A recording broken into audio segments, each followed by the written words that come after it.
വാഹനാപകടത്തിൽ ഗുരുതരമായി പരിക്കേറ്റ് മസ്തിഷ്ക മരണം സംഭവിച്ച 22കാരൻ 4 പേർക്ക് പുതുജീവനേകി യാത്രയായി.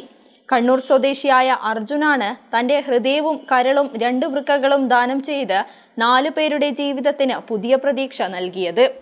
ഗുരുതരമായ പരിക്കുകളോടെയാണ് അർജുനെ കണ്ണൂർ ആസ്റ്റർ മിംസ് ആശുപത്രിയിൽ പ്രവേശിപ്പിച്ചത്.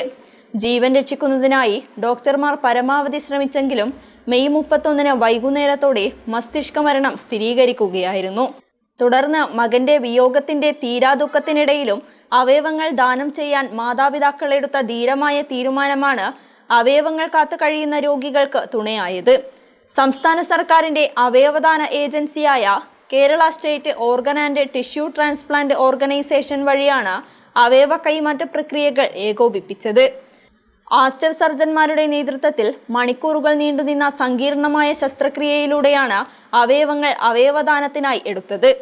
ആസ്റ്റർ ഹോസ്പിറ്റലിൽ നിന്നും മറ്റ് ആശുപത്രിയിൽ നിന്നുമുള്ള വിദഗ്ധ ഡോക്ടർമാരുടെ നേതൃത്വത്തിലുള്ള മെഡിക്കൽ സംഘമാണ് ശസ്ത്രക്രിയയ്ക്ക് നേതൃത്വം നൽകിയത്. അർജുന്റെ ഹൃദയം എയർ ആംബുലൻസ് മുഖേന കൊച്ചി ആസ്റ്റർ മെഡ് സിറ്റിയിൽ ചികിത്സയിലുള്ള 48കാരനായ മലപ്പുറം സ്വദേശിക്കായി എത്തിക്കുകയായിരുന്നു.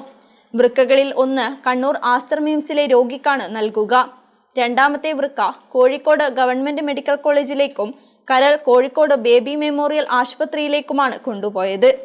ഈ അടിയന്തര സാഹചര്യത്തിൽ അവയവങ്ങൾ വേഗത്തിൽ ലക്ഷ്യസ്ഥാനത്ത് എത്തിക്കാൻ കഴിഞ്ഞത് കൂട്ടായ പ്രവർത്തനത്തിന്റെ വിജയമാണെന്ന് ആശുപത്രി മാനേജ്മെന്റ് വ്യക്തമാക്കി. ഒരു ജീവൻ നഷ്ടമാകുമ്പോൾ മറ്റ് നിരവധി പേർക്ക് അതൊരു പ്രത്യാശയായി മാറുന്ന മനുഷ്യത്വത്തിന്റെ ഏറ്റവും വലിയ ഉദാഹരണമാണിത്. ഇതിനായി പ്രവർത്തിച്ച പോലീസിനോടും സർക്കാരിനോടും കേസോട്ടോയോടുമുള്ള നന്ദി രേഖപ്പെടുത്തുന്നതായി ആസ്റ്റർ മിംസ് CEO അനൂപ് നമ്പ്യാർ പറഞ്ഞു. എയർ ആംബുലൻസും ഗ്രീൻ ചാനൽ സംവിധാനവും ഉൾപ്പെടെയുള്ള അത്യാധുനിക സജ്ജീകരണങ്ങൾ പ്രയോജനപ്പെടുത്തിയാണ് അർജുന്റെ അവയവങ്ങൾ വിവിധ ആശുപത്രികളിൽ ചികിത്സയിലുള്ള രോഗികൾക്ക് എത്തിച്ചത്.